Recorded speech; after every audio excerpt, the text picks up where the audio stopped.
Naisip mo na ba kung bakit handang gumastos ang isang bansa ng daan-daang milyong piso para lang iligtas ang isang tao, habang hinahayaan nilang mawasak ang isang fighter jet na nakakahalagang bilyon-bilyon? Noong 3 Abril, isang F-15 fighter jet ng Amerika, isang maalamat na sasakyang panghimpapawid na may perpektong record na 104 na panalo ng walang talo, ang biglang pinabagsak ng isang anti-aircraft missile. Ito ang unang maned aircraft ng Amerika na bumaksak sa loob ng 5 linggo ngang matinding digmaan. Ang halaga ng jet na ito ay humigit kumulang 3.7 bilyong piso, ngunit ang tunay na kabalintunaan ay nagsisimula rito. Ang militar ay maglalaan ng mas malaking halaga at yaman upang mahanap ang piloto nito. Bakit mas mahalaga ang buhay ngang isang piloto kaysa sa isang makabagong makina ngang digmaan? Sa unang tingin, tila hindi makatwiran ang matematika. Ang isang makina ay maaring palitan ngang pera, ngunit ang karanasan ngang isang tao sa himpapawid ay hindi mabibili. Ang pakbaksak na ito ay nakpasimula na isang nakapihil-hininghang operasyong na pagliligtas na tatakal na 48 oras. Isang karera laban sa oras kung saan ang bawat segundo ay nakakahalaga ng buhay at kamatayan. Ang katanungang bumabagabag sa lahat, ano ang mayroon sa taong ito na nakakahalagang ganito kalaking sakripisyo? Ang sagot ay matatagpuan sa malihim ng estratehiyang militar at ang hindi matatawarang halaga ng utak ng tao sa modernong digmaan. Sa sandaling pagbagsak, mayroon lamang 2 segundo ang nga piloto upang magdesisyon. Ang pag-eject mula sa isang bumabagsak na fighter jet ay hindi isang simpleng pagtalon. Ang puwersa ng ejection seat ay umabot sa 20 G-force. Upang mas maintindihan, ito ay katumbas ng 10 beses na mas matindi kaysa sa pinakamabilis na roller coaster sa buong mundo. Ang ganitong napakalakas na puwersa ay nagdadala ng matinding panganib ng pagkabali ng gulugot, kung saan ang katawan ay tila madudurog sa ilalim ng sarili nitong bigat. Sa kabutihang palad, parehong matagumpay na nakatalon ang dalawang piloto. Subalit, ang kanilang puting parachute ay nagsilbing malaking senyales sa kalangitan, tila sumisigaw ngang dito ako sa gitnang teritoryo ngang kalaban. Ang unang yuktong pagliligtas ay nagdulot agad ng matinding pinsala. Ang piloto sa unahang upuan ay nailigtas pagkatapos ngang oras, ngunit ang naging kapalit nito ay napakabigat. 2 rescue helicopter ang tinamaan ng bala ng kalaban na nagdulot ng pinsala sa gatauhan nito. Hindi lang iyon, isang A-10 Warthog attack aircraft na nagbibigay ng suporta sa himpapawid ang pinabagsak din. Ang piloto nito ay kinailangang hilahin ang nasirang eroplano pabalik sa Kuwait bago tuluyang tumalon. Ipinapakita nito ang nakakagulat na realidad. Ang pagliligtas sa isang tao ay maring mangahulugan ng pagkawalan ng mas maraming kagamitan at paglagay sa panganib ng mas maraming buhay. Habang nailigtas ang unang piloto, isang bagong krisis ang sumibol.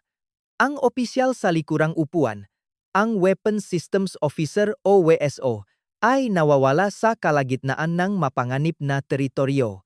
Ang orasan ay nagsimulang tumiktak. Mayroon lamang 48 oras ang militar upang mahanap siya bago siya tuluyang mahulog sa kamayng kaaway. Upang mas palalain ang sitwasyong ito, sa mismong araw na iyon, isa pang A-10 aircraft ang bumagsak malapit sa Strait of Hormuz. Ang magkakasunod na insidenteng ito ay naglagay sa buong command center sa isang matinding kalagayan ng pagkaalarma. Ang nawawalang opisyal ay hindi pangkaraniwang sundalo, siya ay isang mahalagang piraso sa malaking chessboard ng digmaan. Bakit tinawag na malaking huli ang opisyal na ito? Una sa lahat, siya ay may hawak na ranggong koronel. Ang nga opisyal sa ganitong mataas na posisyon ay karaniwang nakatalaga sa mga gawaing pang-opisina at pagpaplano at bihira silang direktang lumipat sa mga misyong pangkombat. Ang kanyang pagkakabagsak at pagkakulong sa malalim na bulubundukin ngang Iran habang sugatan ay isang pambihirang pagkakataon para sa kalaban. Alam ng lahat na kapag nahuli ang isang opisyal na may ganitong kaalaman, maari itong magpabago sa takbong buong digmaan. Ang koronel ay naging pinakamahalagang target, isang buhay na imbakan ng malihim na impormasyon na hindi dapat mapasa kamay ng sinuman. Ang banta mula sa kalaban ay naging mas matindi at personal. Agad na nag-alok ang Iran ng pabuyang $60,000 o humigit kumulang 3.3 milyong piso para sa sinumang makahuli sa kanya ng buhay. Ang halaga nga, ito ay sapat na upang pakilusin ang libu-libong lokal na mamamayan at mga armadong grupo upang mahanap sa bawat sulok at batong kabundukan. Ang bawat anino at kaluskos ay naging panganib. Ang koronel ay hindi lamang pinagahanap nga profesional na sundalo, kundi pati na rin ng mataong nais baguhin ang kanilang buhay gamit ang malaking pabuya. Ang kanyang sitwasyon ay naging isang laro, ng taguan kung saan ang pagkatalo ay katumbas ng kamatayan o pagkabihag. May tatlong pangunahing dahilan kung bakit kailangang iligtas ang Amerika ang koronel sa anumang halaga, tatlong alas na hindi maaring ibigay sa kalaban. Ang una ay ang alas ng intelligence. Bilang isang mataas na opisyal, hawak niya sa kanyang isipan ang buong plano ng operasyon. Alam niya ang maeksaktong oras ng pag-atake, ang mga itinakdang ruta, ang mga komplikadong kod ng komunikasyon, ang mga tagong lokasyon ng kanilang mga kaalyado, at ang mga kahinaan ng radar system ng koalisyon. Kung siya ay mahuhuli at mapipilitang magsalita, ang buong estratehiya ng militar ay mabubunyag.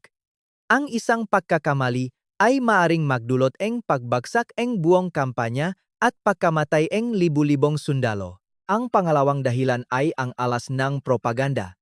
Hindi pa nakakalimutan ng militar ang mapait na karanasan noong Gulf War noong taong 1991 sa panahong iyon, ang nga nahuling Amerikanong piloto ay ipinakita sa pambansang telebisyon na may mga pasa at sugat, pilit na pinababasa ng mga pahayag na nakokondena sa kanilang sariling bansa.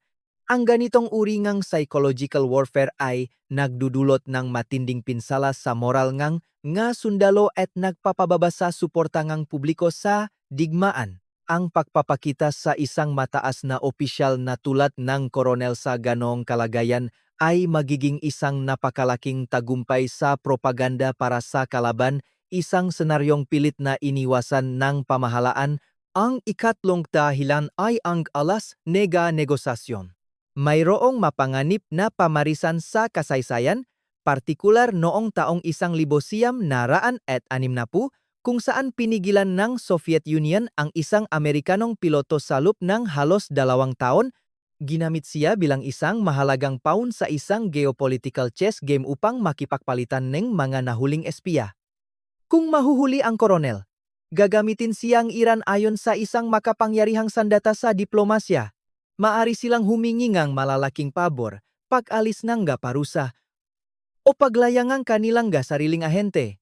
Ang isang individual ay nagiging isang pambansang krisis na naglalagay sa Amerika sa isang napakahirap na posisyon sa negosasyon. Sa kalagitnaan ng kabundukan, nagsimula ang laban para sa buhay ang koronel. Ang kanyang nga unang hakbang ay nakadepende sa mabilis na pag-isip. Agad niyang itinago ang kanyang parasyute sa ilalim nga bato upang hindi makita mula sa himpapawid. Pagkatapos, nagpadala siya nga naka-encrypt na GPS coordinates sa loop lamang ng ilang segundo bago tuluyang pinatay ang kanyang radio signal. Ang hakbang na ito ay kritikal upang maiwasan ang pag-detect ng mga radio frequency scanners ng kalaban. Matapos nito, nahanap siya ngang isang maliit at madilim na siwang sa mga bato upang pagtaguan. Ang bawat galaw niya ay kalkulado at walang puwang para sa panik. Upang mabuhay, umaasa siya sa isang maliit ngunit kumpletong survival kit. Ang kanyang mga kagamitan ay kinabibilangan ng 100mm baril para sa huling depensa, isang naka-encrypt na radio transmitter para sa ligtas na komunikasyon, isang compact first aid kit para sa kanyang mga sugat, ilang high-energy bars upang mapanatili ang kanyang lakas, at isang matalas na kutsilyo. Ang mga kagamitang ito ay sadyang idinisenyo upang tulungan ang isang piloto na mabuhay sa pinakamasamang kondisyon sa loob ng ilang araw. Ngunit ang mga kagamitang ito ay walang silbi kung walang sapat na kaalaman at lakas ng loob upang gamitin ang mga ito ng tama sa ilalim ng matinding presyon.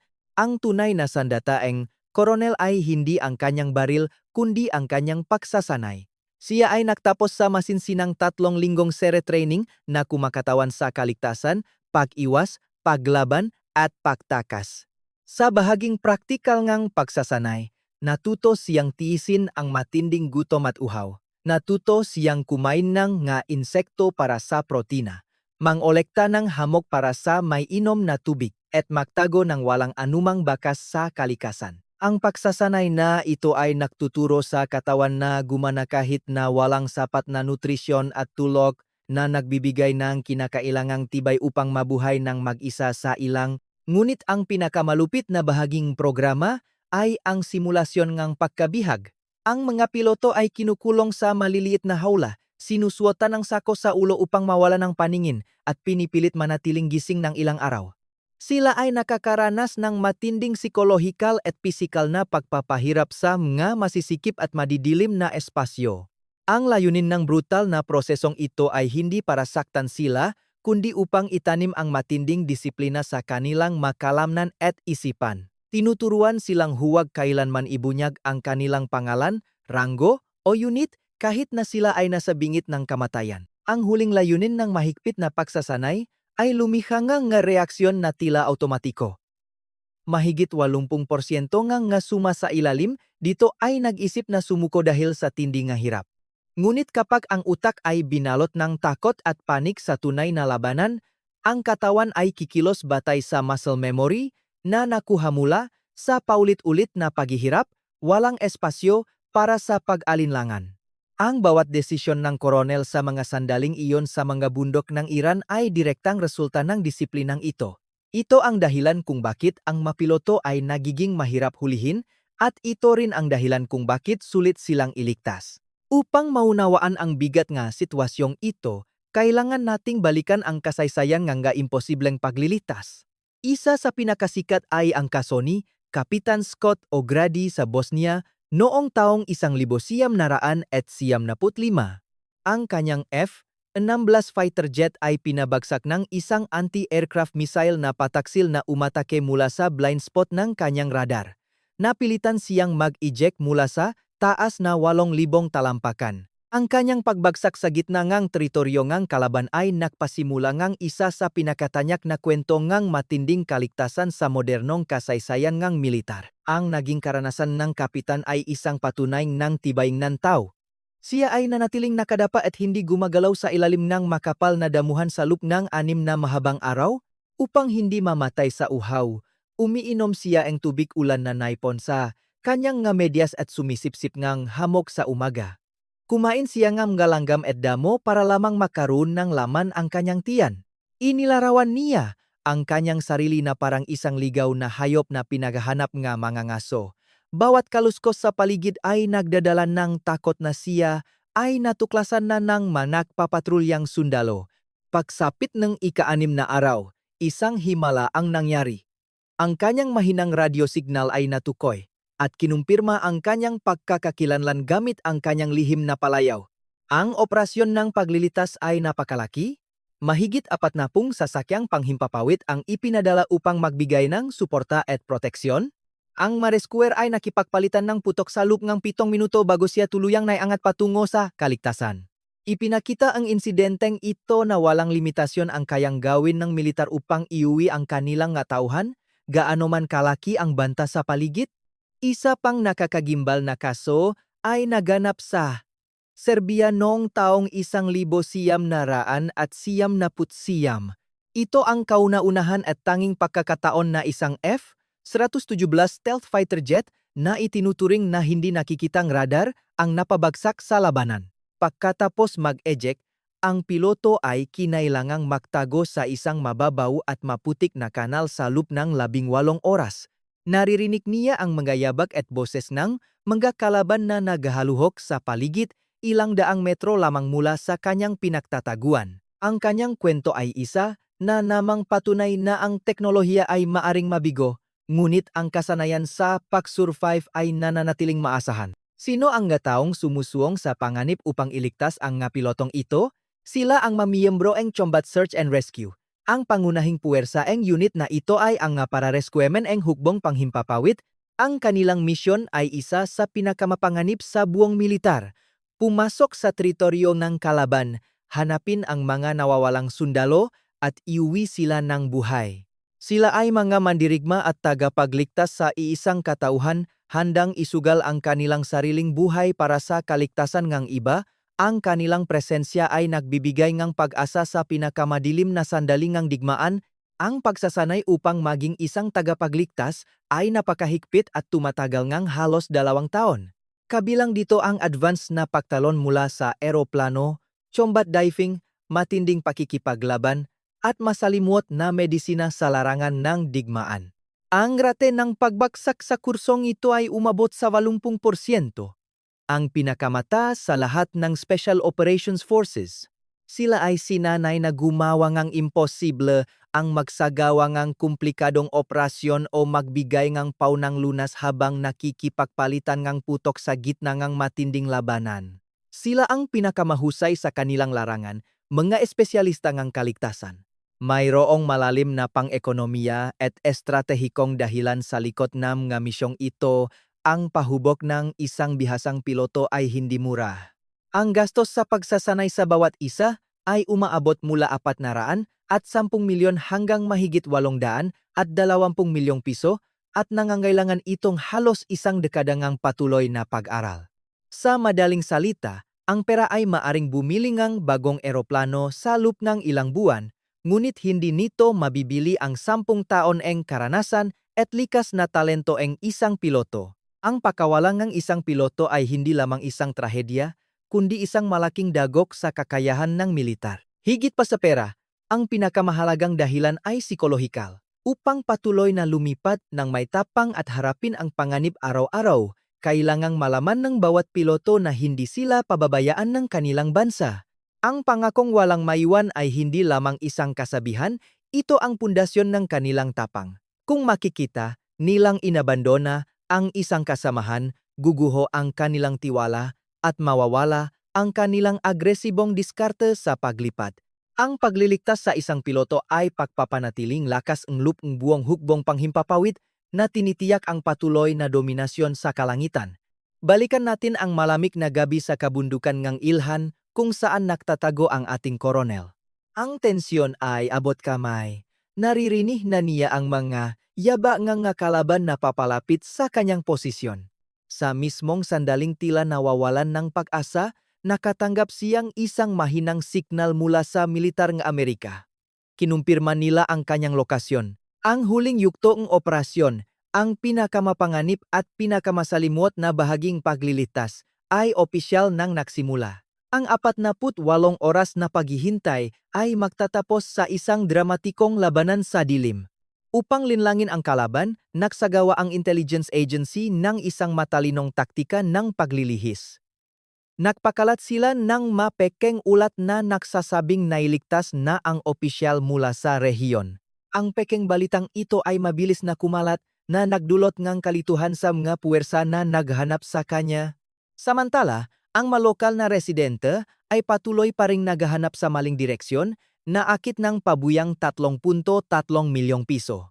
Ang hakbang na ito ay nagbigay sa mga rescuer ng mahalagang oras at espasyo upang makapasok ng hindi napapansin. Habang naguguluhan ang kalaban, ginamit ng puwersang militar ang kanilang lihim at nakahiwalay na channel upang matukoy ang eksaktong lokasyon ng koronel sa isang siwang ng bato. Ang espesyal na unit ng paglipat ay nahanda para sa aksyon. Ginamit nila ang mga dambuhalang transport aircraft at ang maliliit ngunit mabilis na attack helicopters. Sa isang mapanggahas na hakbang, sinakop nila ang isang airstrip na kalaban upang gawing pansamantalang base na operasyon. Ang buong puwersa ay nakatuon sa isang tiyak na layunin, ang kunin ang koronel ng mabilis bago pa mahuli ang lahat. Ang himpapawid ay napuno ng ingay at makabagong teknolohiya. Ang mga fighter jet ay nagbigay ng proteksyon sa itaas, habang ang mga electronic warfare aircraft ay ginamit upang bulagin ang mga radar ng kalaban. Ang madron naman ay naglunsad nga pag-atake sa anumang puwersa ng kalaban na papasok sa radius na 3 kilometro. Hindi maiwasan ang isang malawakang labanan. Nagkaroon ng matinding sagupaan sa pagitan ng marescuer at ng mga bantay ng kalaban. Ginamit ng Amerika ang kanilang labis na firepower upang pigilan ang pagsulong ng kawe at gumawa ng ligtas na daanan para sa pag-alis. Matagumpay nilang nakuha ang koronel pagkatapos ng halos 48 oras. Isang makasaysayang tagumpay na nagligtas sa dalawang magkahiwalay na piloto ng malalim sa loob ng isang war zone. Ngunit ang pag-atras ay hindi naging madali. Dalawang malalaking transport planes ang naipit at bumagsak sa malambot na buhangin. Ang sitwasyong ito ay nagbalik ng masamang alaala ng bigong operasyon noong taong 1980 kung saan 8 sundalo ang namatay. Ang bantaeng isa pang sakuna ay nakabitin sa hangin at kailangan ng isang mabilis at mabigat na desisyon mula sa command center. Upang maiwasan ang malagim na trahedya, gumawa ngang isang matapang at marahas na hakbang ang mga kumander. Agad silang nakpadala ng 3 pangkaragdagang eroplano upang sunduin ang mga naipit na tauhan. Upang matiyak na walang makukuhang teknolohiya ang kaawe, napilitan silang sirain at pasabugin ang 2 naipit na eroplano. Ang nga eroplanong ito ay nakakahalaga ng daan-daang milyong piso. Ipinapakita nito na ang militar ay handang magsakripisyo, napakamahal na kagamitan huwag lamang may maywang buhay sa teritoryo ngang kalaban. Ang buhay ngang tao ay nanatiling pinakamataas na prioridad sa kabila ngang napakalaking halaga. Ang operasyong ito ay naging isa sa pinakamasalimot at pinakamahirap na misyon sa kasaysayan ng militar. Ginamit ang 12 ng sasakyang panghimpapawid, daan-daang elite special forces, ang buong puwersa ang intelligence, at sinira ang mamahaling kagamitan para lamang iligtas ang isang solong buhay. Mula sa kwentong ng kaligtasan noong 1995 hanggang sa mga pangyayari noong ika-5 Abril 2026, ang mensahe ay nananatiling malinaw at hindi nagbabago. Kung iniisip mong hindi ka mahalaga sa militar ng Amerika, nakakamali ka. Walang sinuman, kailanman, ang maiwan.